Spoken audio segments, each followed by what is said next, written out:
আমি মনোজ চক্রবর্তী, মানুষের সাথে মানুষের পাশে চ্যানেল থেকে আপনাদের কাছে অত্যন্ত প্রাসঙ্গিক একটি প্রসঙ্গ নিয়ে এসেছি। আপনারা জানেন 2022 সাল থেকে সুপ্রিম কোর্টে রাজ্য সরকারি কর্মচারী, পেনশনার, শিক্ষক এবং অশিক্ষক কর্মচারীদের একটি কেস ঝুলে রয়েছে। 13 বার হিয়ারিংয়ের ডেট পড়েছে, কিন্তু হিয়ারিং হয়নি। জাজমেন্ট তো অনেক পরের কথা, কারণ দীর্ঘস্থায়ী হিয়ারিংয়ের জন্য আবার ডেট পড়েছে নতুন বছরের 7ই জানুয়ারি। নতুন বছরের প্রত্যাশা থাকে, আশা থাকে, আকাঙ্ক্ষা থাকে, এবং সর্বভারতীয় প্রেক্ষাপটে যেহেতু কেন্দ্রীয় সরকার এবং তার সরকারি কর্মচারীরা আমাদের চাইতে 39% বেশি ডিএ পান, তার ফলে একটা ব্যাপক বেতনের মধ্যে ফারাক তৈরি হয়ে গেছে কেন্দ্রীয় সরকারি কর্মচারীর সঙ্গে পশ্চিমবাংলার রাজ্য সরকারি কর্মচারী। ইতিমধ্যে আপনারা জানেন যে অন্যান্য রাজ্যের সরকারি কর্মচারীরা অধিকাংশই কেন্দ্রীয় হারে মহার্ঘ ভাতা পান। অতএব আকাশ ছোঁয়া বাজার দরের সঙ্গে তাদের কমব্যাট করতে অসুবিধা হয় না।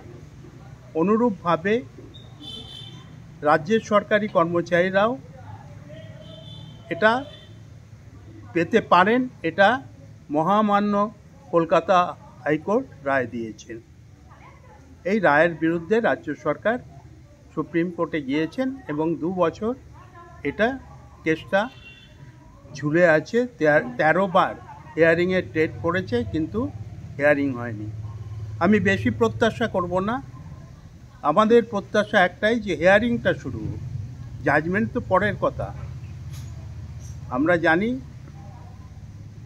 All India consumer price index অনুযায়ী কেন্দ্রীয় সরকার এবং অন্যান্য রাজ্য সরকার তাদের কর্মচারীদের বেতনের অর্থাৎ দ্রব্যমূল্য বৃদ্ধিজনিত ক্ষতিপূরণের পক্ষে তারা সিদ্ধান্ত নিয়েছেন এবং তাদের কর্মচারীদের কেন্দ্রীয় হারে মহার্ঘ ভাতা দিচ্ছেন।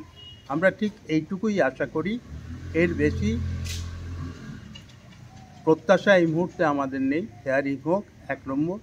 2 নম্বর, আমরা যেটা বলতে চাইছি যে পেনশনার্সরা আজকে বিশেষ অসহায় অবস্থায় আছেন, তাদের কথা রাজ্য সরকারও একটু ভাবুক, কারণ তাদের কোনো ইনক্রিমেন্ট নেই। তাদের গিয়ে বাড়লে, যদি কখনো বাড়ে, কদাচিৎ, তখন তাদের পেনশন কিছু বাড়ে। তাই এই ব্যাপারটা রাজ্য সরকার একটু ভালোভাবে ভেবে দেখুন এবং এআইসিপি অনুযায়ী সরকারি কর্মচারীদের মহার্ঘ ভাতার ব্যাপারটা মমতা ব্যানার্জি ভাবুন। তিনি অনেক সামাজিক কর্মসূচি নিয়েছেন, শুধু একটি দিকেই পশ্চিমবাংলার সরকার পেছিয়ে আছে, সেখানেও তিনি তার উজ্জ্বল স্বাক্ষর রাখুন কর্মচারীদের পক্ষে। এইটুকুই আমার প্রত্যাশা। ধন্যবাদ, সবাই ভালো থাকবেন।